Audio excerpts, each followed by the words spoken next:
So the other day I was thinking about maintenance, and it was kind of funny because I kept some of the people that I followed on YouTube, I kept waiting for them to get to maintenance weight so that I could see what that looked like. Because in the beginning, when I first started this diet, I thought, well, when I get to maintenance, I could probably add back in some fruit, maybe like some sweet potatoes. I didn't really know what it was going to look like because I assumed that in order to maintain my weight, I would have to add carbs back in to keep myself from losing more. And, I should put this out there too. When I was doing Weight Watchers and calorie counting, I always had a goal weight in mind. And it was the kind of thing where it's like, it's so frustrating because I never got to that goal weight on either of those diets. In the first 4 months of doing, I wasn't even fully doing keto. I was just doing some of the meals because I was making them for my mom to help her get the blood sugar under control. So I lost like 10 pounds in those 4 months, which I was doing calorie counting. So I contributed to that. I had no idea that it was because I had cut some of the carbs out. But anyway, at that point, I still had a goal weight in mind. I thought, well, I'll get to 155 and then I can go back to eating normally again and I won't be hungry all the time. I can go back and start eating a normal amount of calories. And when I did get to 155, I tried that. I tried increasing my calories, which I know more now. It's like if you're going to increase your calories, you have to do it over a longer period of time rather than just one day. So within like a couple days, I put on like 3 pounds and I was like, that's not right. That's not going to work. But it was around that time too, though, that I started realizing that I was feeling better eating these keto meals or let's say low carb. I hate to say keto, but we'll say low carb. So eating these low carb meals and I was feeling better. And I'm like, there must be something more to this. So I, started doing the research and I took the deep dive and I decided, well, let's just try it and see what happens. And within like days, I knew I was going to be on this for the rest of my life. But at the same time, not knowing, not doing enough research and stuff like that, I didn't know what to expect down the road.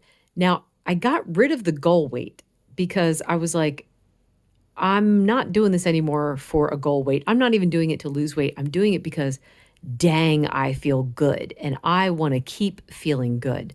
So, you know, trying to get to a specific weight had nothing to do with it. Now, I did have in mind, I thought, well, I am losing weight as a side effect of eating these foods. So, I wonder what weight I'll get down to. I'm guessing I'll get down to like 140 and then that'll probably be like my weight, my maintenance weight. It wasn't a goal weight. It was just that was what I thought I would end up getting to. Because in my mind, I'm like, well, 140 was a good weight for me. That was the lowest I got in my adult life. I think the last time I saw that, I was maybe 20 years old, maybe. Anyway, but then I get to 140 and then 135 and then 130. And I'm like, oh my word. Well, my weight stopped at 125. I'm 5'3". So that's actually, according to the BMI charts, I'm within the normal range now, whatever normal may be. It's whatever. But so I've been hovering around 125 for like a year now, and I'm taking this to be my maintenance weight because like I look down at my body and it's like I could probably still lose some more weight off my stomach, but if I try to lose weight, it's not going to go from my stomach. It's going to go from someplace else. So I can't like target that weight, and I don't want to try because I know I'll just end up driving myself nuts and I'll be frustrated with it. But anyway, I was like, okay, so now what has maintenance looked like for the last year? I didn't need to add any carbs back in to maintain the weight. I just keep eating the way I'm eating.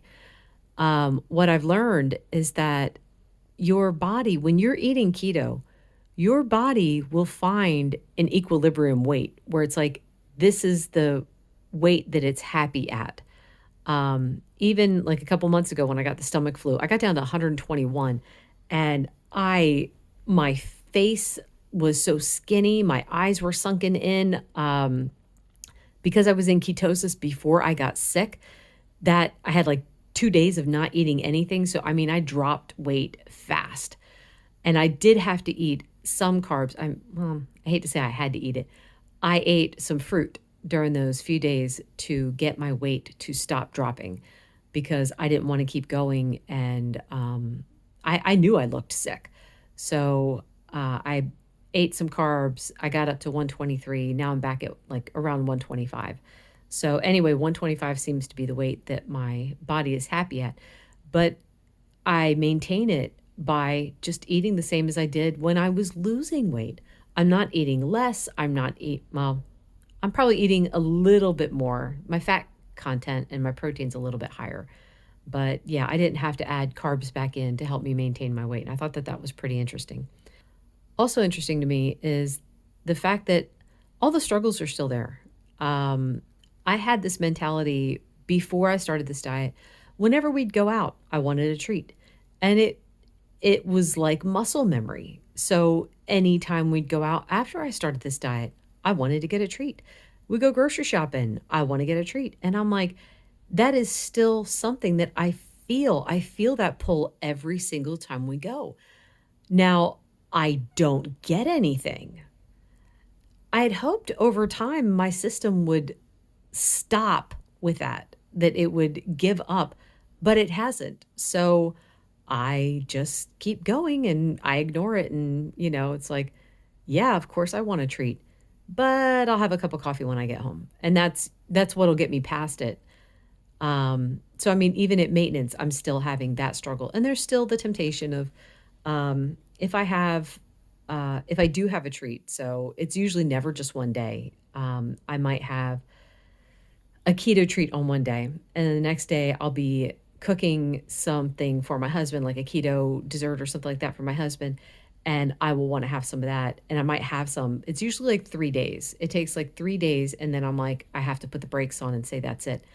I know there's some people out there who can have a treat every single day and they're fine. They're maintaining their weight. It is not a mental issue for them. For me, it is absolutely a mental issue because it won't just stay to one treat a day. I know for myself, I will want to start having things all throughout the day. It won't be enough just to have it once. I will want to have it all day every day.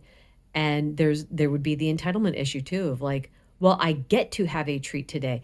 I know I'm full. I know I don't want to eat anything else, but I didn't have my treat yet, so I better have it. So I these are doors that I don't want to open. I closed those doors a long time ago. I don't want to reopen them. And I mean, if just so you guys know why I know that this would happen too. I generally have like 3 cups of coffee a day. But like lately, I haven't been having that third cup because I've just been too full from dinner. It's like the thought of having something else in my stomach is like, ugh. But I'll get to a point where I'm feeling comfortable, like in the evening, and I'll be like, well, I never got to have my third cup of coffee. So I better go get it. And I'm like, but wait, I don't need anything. I'm not hungry. Now I know in the past when I've ignored that and gone ahead and had the cup of coffee, I'll be sick to my stomach. So, you know, I don't want that. I do not want that. A few nights ago, it was such a struggle. And I was praying, I'm like, Lord, help me get through this. Help me to put these thoughts down. And it was like, oh, almost 3 hours of fighting the desire to go get a cup of coffee. And then finally, I felt comfortable. I felt good. The next night, the battle starts up again. I'm like, nope, nope. I know how good I felt last night. I felt fine going to bed. I didn't have a stomach ache. So, no. So, anyway, for me, this is what maintenance has been looking like. The struggles are still there. I can't say that I'm stronger or weaker because I don't depend on my own strength. I depend on God's strength for this. But just the same, like I said, the struggles are still there. I'm maintaining by eating the same things I was eating the whole time I was losing weight. So, I mean, minus a couple things here and there because I did gradually cut out more and more vegetables. But anyway, I just thought that was kind of interesting. So if you guys want to know what maintenance looks like, here it is. This is it. If you have any questions, though, let me know. I thought I've got almost 70 subscribers now. It's so exciting. If you guys have questions for me, if there's things that you want to know, put it in the comments and I will do a Q&A video. Anyway, thank you so much for listening. Bye.